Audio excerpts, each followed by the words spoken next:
Das erste Borderlands hat alle überrascht, weil es so ein unglaublich innovativer Mix war aus Ego-Shooter und Rollenspiel. Und dem folgt natürlich Teil 2. Ja, und Teil 2 wird wahrscheinlich viel, viel besser. Zumindest setzen die Entwickler alles dran. Größer, besser, bunter, geiler.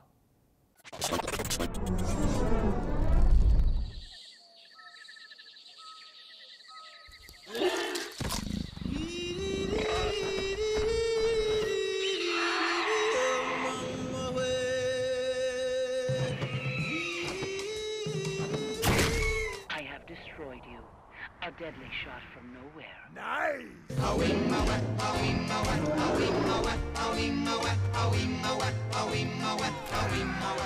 Well, Borderlands 2 picked up 5 years after the events of the ending of Borderlands 1. At the end of Borderlands 1, sorry, spoiler, you open the vault, you finally get to the vault, and inside, it's not just loot, it's not just, weapons and fame, but it's actually an alien monster inside. Well, that's wreaking havoc on the planet of Pandora, so in 5 years' time, there's this substance called iridium that's been sprouting from everywhere across the planet, and it's very powerful, and that's attracted the attention of a lot of powerful corporations, some of the gun manufacturers, in fact. So in Borderlands 2, we're following the story of Hyperion Corporation, one of the weapon manufacturers, and his leader, Handsome Jack. Handsome Jack. This tyrant will be the end of us all. I'm really happy about the new characters, right? We have some of them behind us. We have Maya, our brand new siren. Her action ability is the ability to phase lock an enemy, sort of trap them in a bubble, and then you can either focus fire on the helpless enemy or take care of any other threats that are remaining.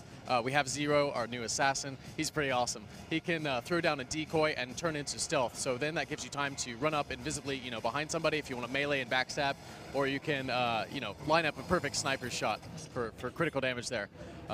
We're also showing off the Gunzerker. He's awesome. He's an evolution of Brick, the Berserker from Borderlands 1. Whereas Brick, would put his gun down and just run in with his fists. Salvador, our Gunzerker, just runs in with 2 guns. His action ability is dual wielding, so he can just go totally crazy. I'm a fan of double rocket launchers myself, because that's pretty awesome.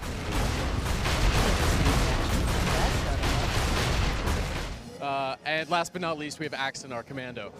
He throws down this super awesome turret made by the Doll Corporation, and I won't spoil too much, but it's a beast. It can do a lot of things.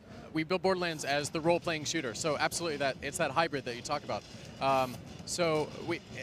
Balance and the RPG elements are very important to us. First and foremost, you see that in our weapon system, in our gear. It's all about the equipment. Borderlands is the gun game. We had 17 million guns in the first game. We remade everything from scratch in Borderlands 2. There's not a returning gun. Everything's brand new. As for the characters themselves and the depth that's there, we still have the character skill trees, all new skills. You can customize your characters however you'd want to play. So there's a lot of depth. There's a lot of variety.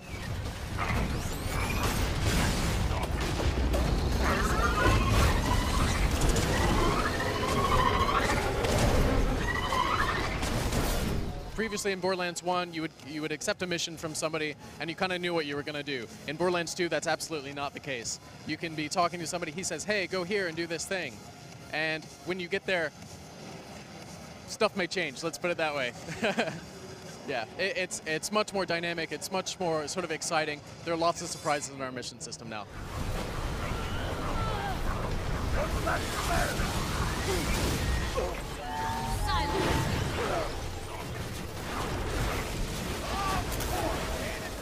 We have a couple of returning creatures that are sort of fan favorites from the first game, such as Skags. Skags, for example, can now sort of leap off walls and they're much smarter. They can communicate, for example, and that's just one particular enemy type. We have hundreds of unique enemies in Borderlands 2, and all of them with slightly different or wildly different behaviors in AI. We rewrote our AI backend from the ground up as well, so they can do a lot more interesting things.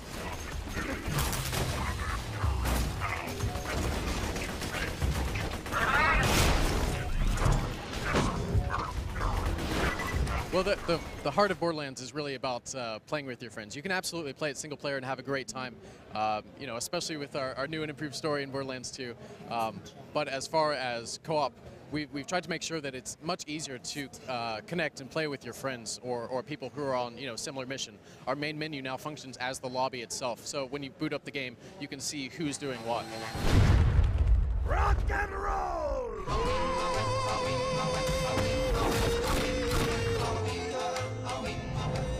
As we looked at all the critical reviews, we gathered all the fan feedback, and we said, okay, what things keep coming up?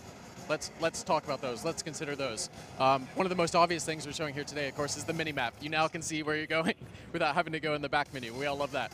That was very highly requested as well. And of course, honestly, the biggest thing was story. Players loved, what we had in Borderlands, the theme we were setting and the wasteland environment. They wanted to know more about Pandora, so we brought that to the table in Borderlands too.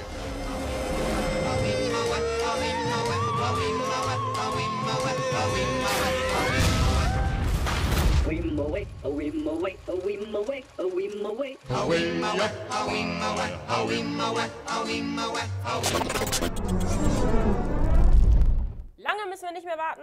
Im September kommt Borderlands 2 schon raus und die Wartezeit versüßen könnt ihr euch natürlich mit weiteren Vorzocker-Folgen. Zum Beispiel mit Dishonored, die Maske des Zorns, ein Steampunk-Rollenspiel mit ganz, ganz viel Metzel-Action. Das solltet ihr euch definitiv anschauen. Ja, und ein bisschen glaubwürdiger und realistischer geht es bei Medal of Honor Warfighter zu. Da war Vio im Synchronstudio und hat einen richtig tollen Bericht mitgebracht. Und natürlich nicht vergessen, Daumen hoch, wenn euch das Ganze gefallen hat. Oder Daumen runter. Wenn nicht.